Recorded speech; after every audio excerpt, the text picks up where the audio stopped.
To get to this point, we'd gone north to Chapleau, then on to Racine Lake in the Chapleau Game Preserve. This is one of the largest preserves in the world. We are there, here, to photograph and document one winter component of the Ministry of Natural Resources long-term predator study about black bear. This part about black bear, at least. This is a personal account. We'd already been stuck with the truck. Our snowmobiles wouldn't start. We were going through this swamp to look for bear den. Bear den are not easily found. They're marked in the fall, and you follow tags into their source. But even there, you have to search around and try and find the main den, and then you have to find out where the entrance is. The chief scientist is showing us one way to find the entrance. Strange things can happen. Sometimes the dens go straight down and then curve. Sometimes the bear might be right at the entrance. Sometimes they might be at the back of it.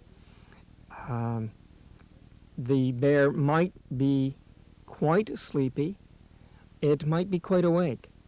The first den we came upon, the bear was quite awake, and as Marty put his hand down into the den to work on the entrance, the bear stuck its head out in a puff of snow and took off, with everyone trying to catch it. The idea is to make sure that you get that bear, get the bear drugged, and do your studies, get the bear back into the den as quickly as possible. This particular sow went a little further than we had wanted it to, or wanted her to. This first attempt with Anita grabbing its leg and trying to hang on, and everyone else trying to catch up to her as she's being pulled through the snow, wasn't successful.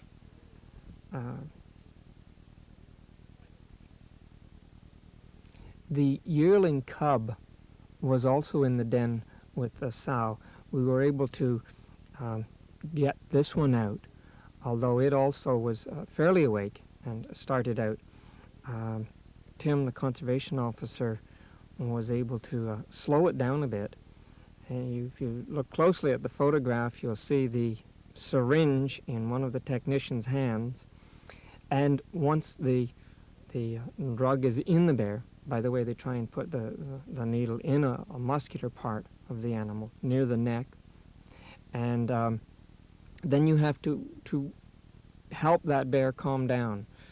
The yearlings are generally harder to drug. They fight it a little like an adolescent might fight, as opposed to an adult. And it took a while. And then you work quickly. The bear is sensitive to light. It's like it's immobilized, but aware of what's going on. So to do your studies, you have to work quite quickly and keep the bear warm, keep its eyes covered. As a photographer, one of the things that we noticed was that a lump of blackish brown sitting on the ground covered with a tea towel didn't show much. So we had to wait for our moments.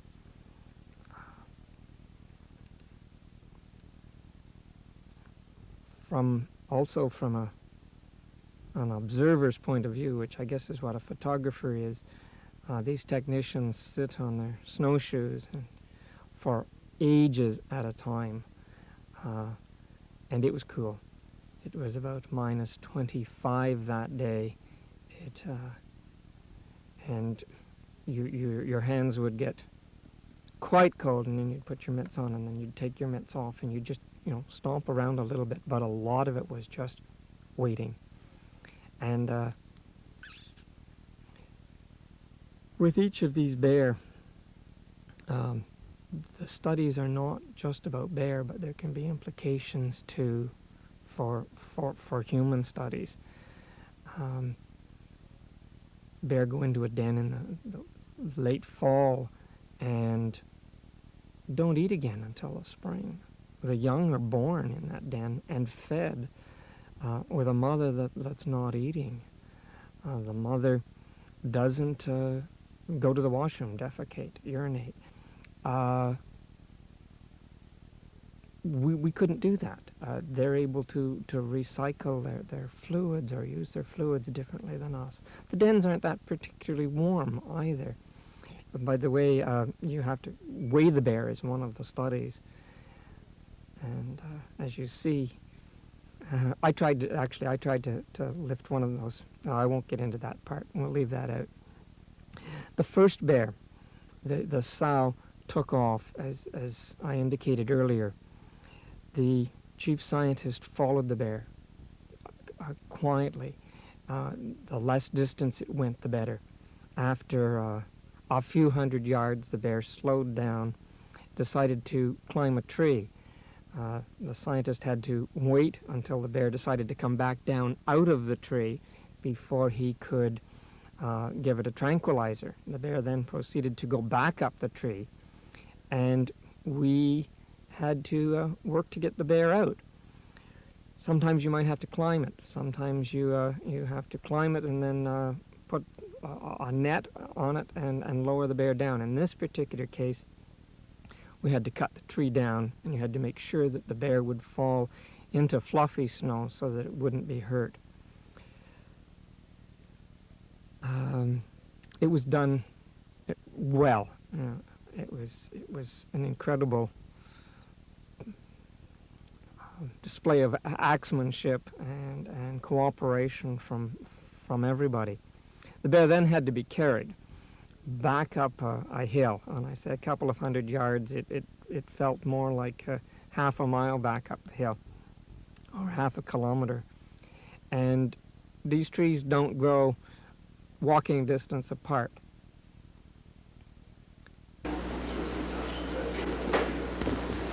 So it gets pretty hairy, but all I can ask is that everybody try and work together, try and be calm, and if events happen, like happened to us today, then put your thinking caps on, because you have to do your best in terms of damage control. You got to try and figure out some way of getting all those yearlings back into the den and plumb back into the den if they have to have a bunch of hunters. Doesn't always happen. The female we did yesterday was gone, we couldn't catch her. So you do the best you can, you hope the hell that doesn't happen very often. Today we were able to successfully pull it off. We looked at the situation, we had some drug in her, she started to go up, but she didn't go all the way up. And finally we figured the only shot we had was to cut the tree down. And that's what we did. We dropped it into some real deep snow, and it works like a cell. So if there's a situation like that develops, then don't be afraid of speaking up to whoever your crew leader is and saying, you know, hey, what do you think? What about this? And I would hope that the crew leaders were all before the camp. Yeah, you go up a little side road, and I've got it flagged in, and it's not a far walk in. A couple hundred yards. You have the side road flag? Like well, where it joins the road? left looking at it. Yeah, I don't remember exactly. But I think what I did was flag it from the den out to this little side road, because I assumed that you could see the one that heads north. So yeah, you can run right up here, come in, and then go up. 162 is going to have helps possible.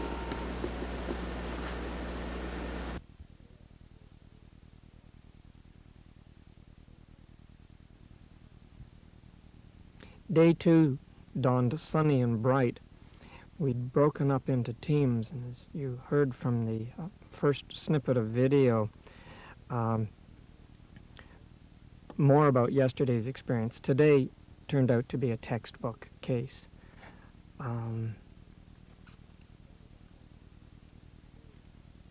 These teams were gathered from volunteers who'd come in from Atikokan, Manitowage, Cochrane, to spend a week, whatever length of time they could, to help.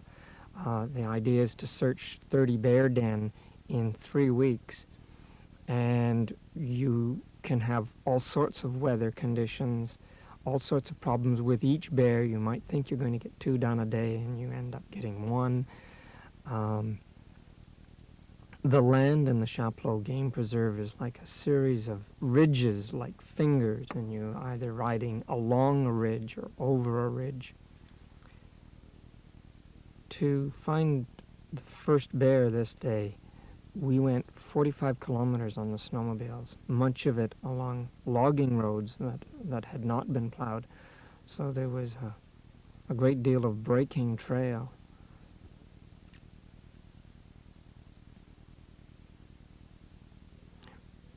Between the time we left camp and returned, a wolf had wandered through camp.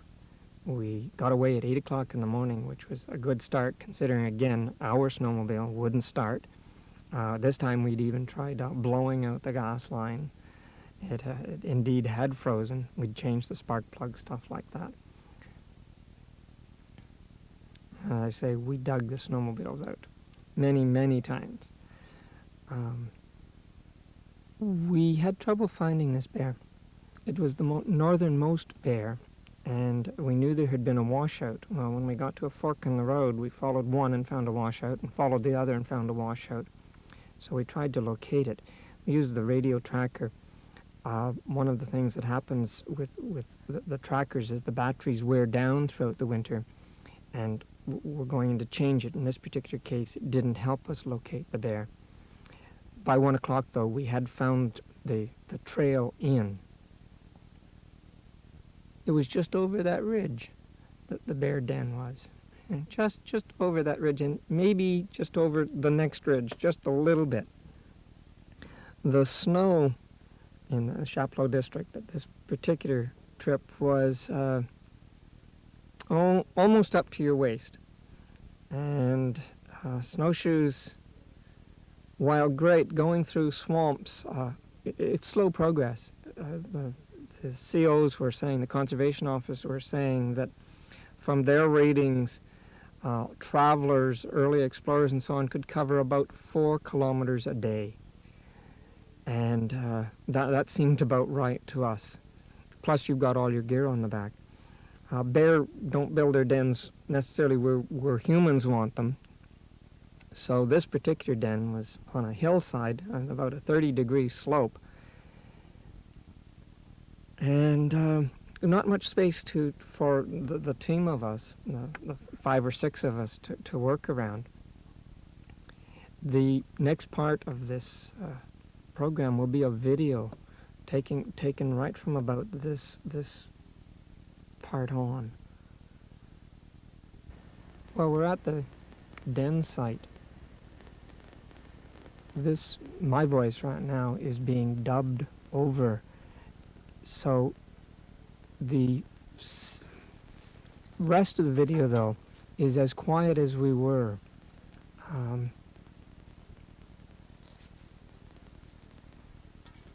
The conservation officer now is starting to pull the snow away from the den. Michael, the gentleman behind, who's also my nephew, by the way, is holding the sharpened stick with a syringe on top of it with the tranquilizer in it. The temperature again is running close to minus 25, and Michael will stand there, or anyone else with that job would stand there with bare hands on the needle and the fluid, trying to prevent it from freezing. And this is our search.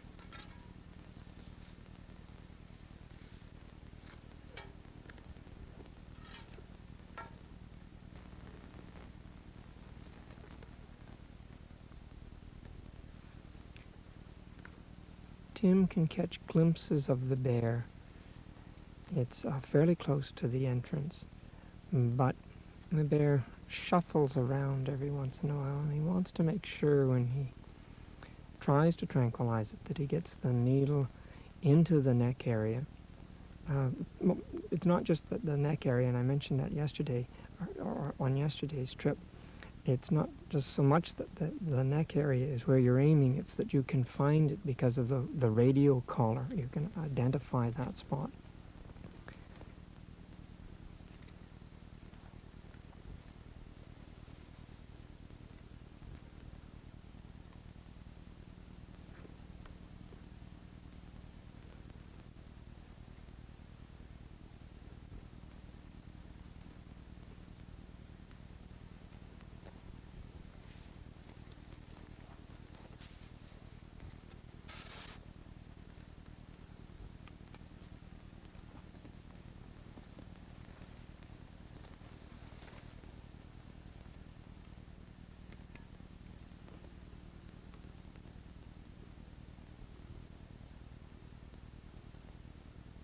Actually, this bear is fairly close to the entrance. Sometimes the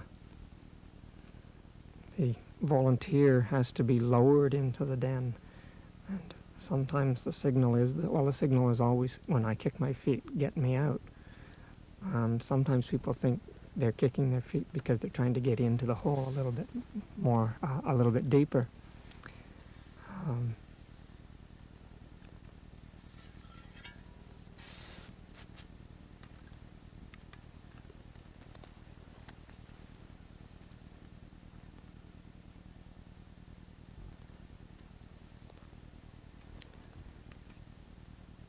On another trip, on one of the other research parties, the chief scientist had gone into a den, and one of the yearling cubs was, one of the cubs was up behind, on a ridge above the entrance to the den, and started to, claw at his head. So Marty had a few scratches to show for the day. The sharpened stick will give some power to the push and push the fluid through.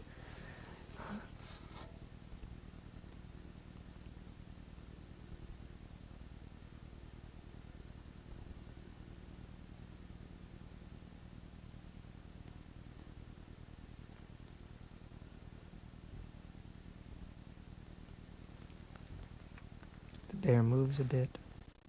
The fluid freezes.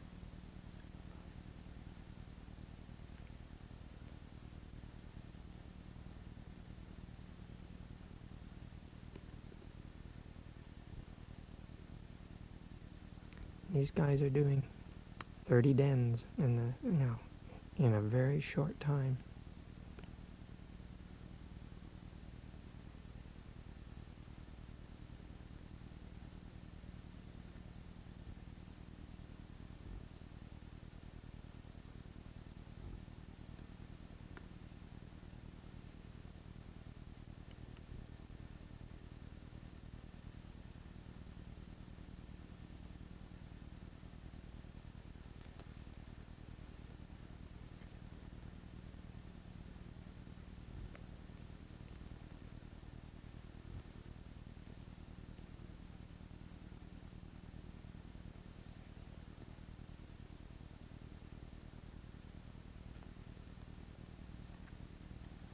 There. He's put the tranquilizer in. We'll put the shovel over the entrance of the den so that the bear doesn't start out, or it helps block it. And you wait about 10 minutes before the bear is out. This is the sow as we're looking in the den prior to bringing her out, which is the other job. And this is the little cub. That's his first experience with the outside world. These pictures do get a little bit better. We're shooting against the sun here. So as the video moves on, you'll see her a little bit clearer. I mentioned yesterday about the tea towel. They're checking respirations on the bear. You've tranquilized an animal, and you've got to watch how it's affected by that tranquilizer.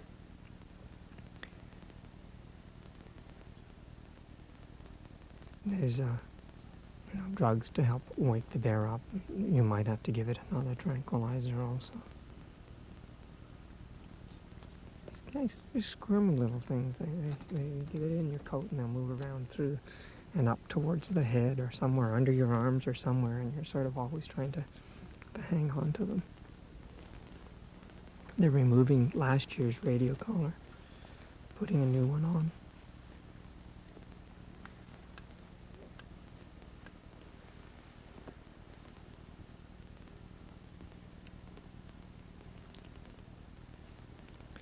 The winter had been pretty good for these bear. They were quite fat in relation to, or quite heavy in relation to the ones that their checks last year.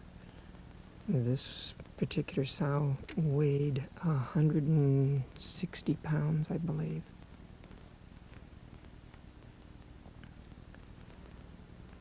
again, the check on its respirations.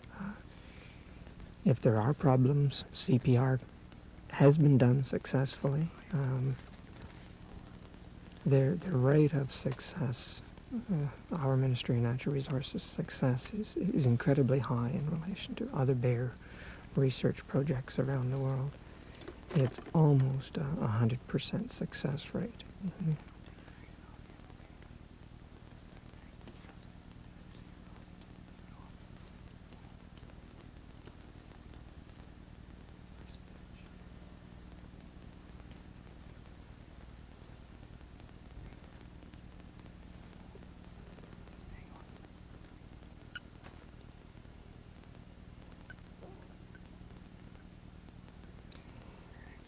They climb into the den, do a picture of its interior, and they'll mark the declination and the slope on the hill.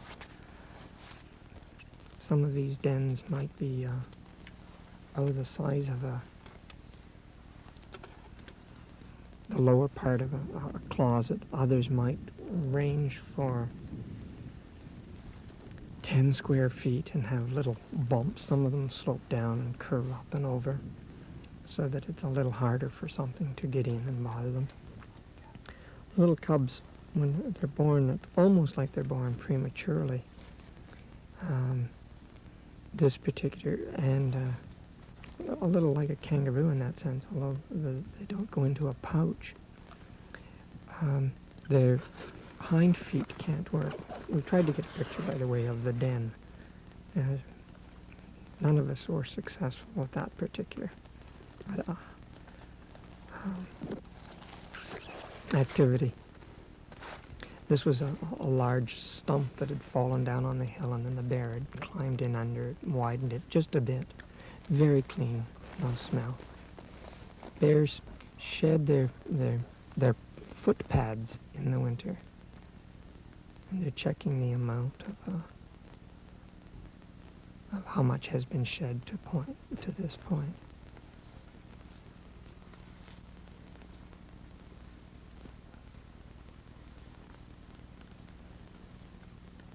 And all the time the sound is on.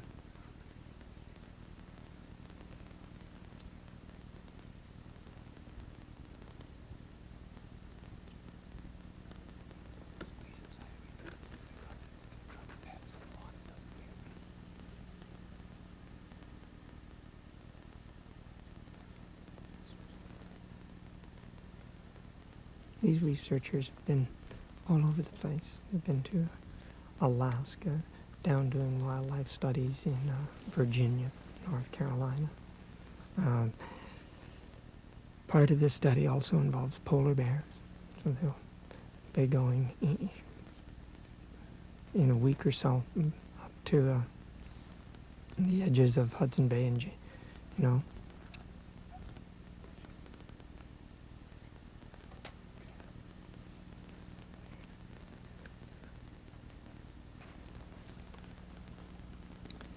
They're checking the teats on the bear.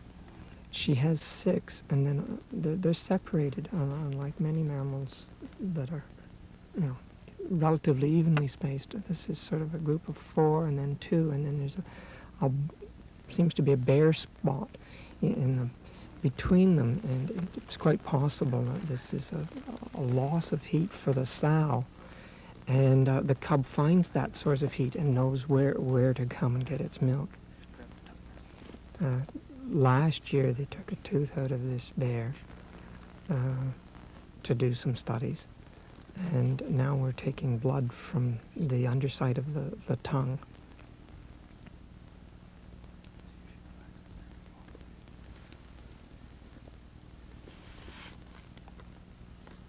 Someone is always observing the bear's reactions to this. They're watching its ears, they're watching the hair, they're watching the rigidity or the changes in that.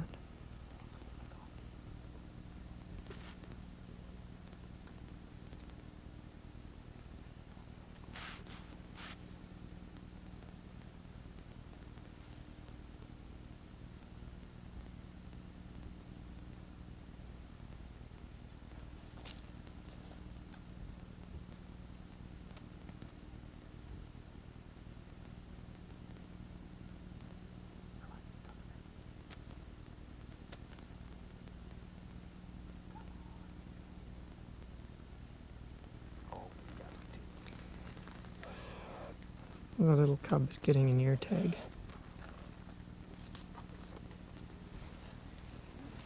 Normally they eat bellow. So would you.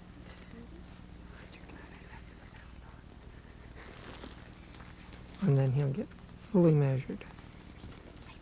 Let's do some of the head measurements while we got him in the bag. Or the side of that.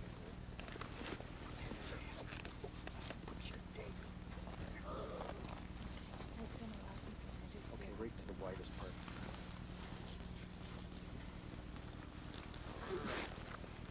No.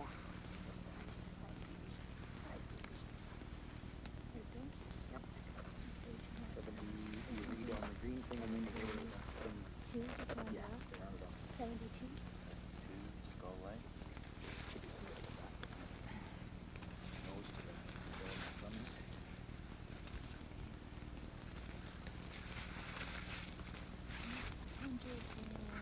115.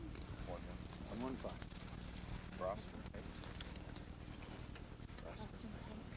It's top of the eye to the bottom of the jaw. Out there. Top above the eye. When the babies are born, their ear openings are closed, and this one was not open yet. That's natural. It would be open That's from the front of the as soon as it gets ready to come out. By the way, this was done in mid-March, early to mid-March. This particular project. 37. ear. Do you need medals here for that? Yeah, unless you can do it without. Sometimes you teach.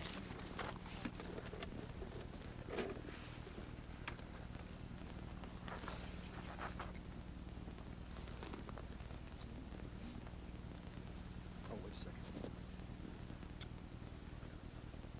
And they're still closed. You can make a little note of that. From the notch at the bottom of the hole there. They have a healthy respect for bears. And suggest everybody has or have. And they are a wild animal. They are extremely powerful.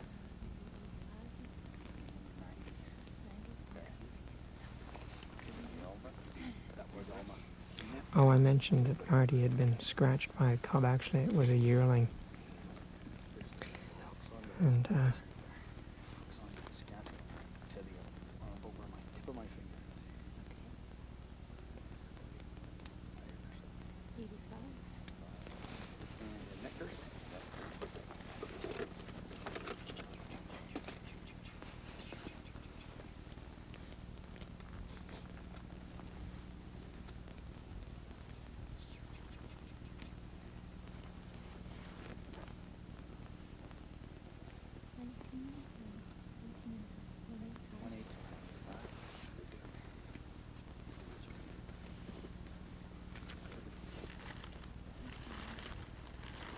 Zero.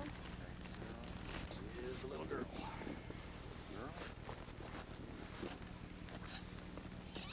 geez, that's fast. We had a rabbit and we didn't hunt for a year and a half. Heart's going high in it.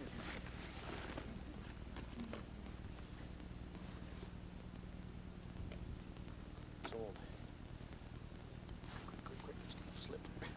Okay, 510. When you No. Tail. No. Well, yeah, if you can, probably. You. Quick. put the bear back in the den, you've given it a wake-up drug, so things have to move very quickly at the end of a particular study. 25.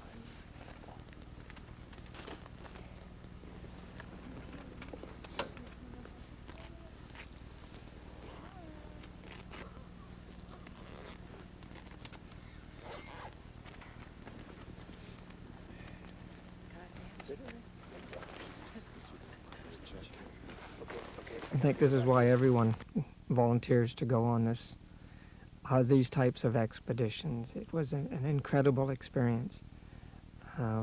We'd like to thank the ministry for their work, for the studies that are coming, but for everyone who helped us in our work, including the fellas at Thistletown Regional Center who helped put this video together. Ken and Don, thank you. But And maybe let's leave it at that, okay?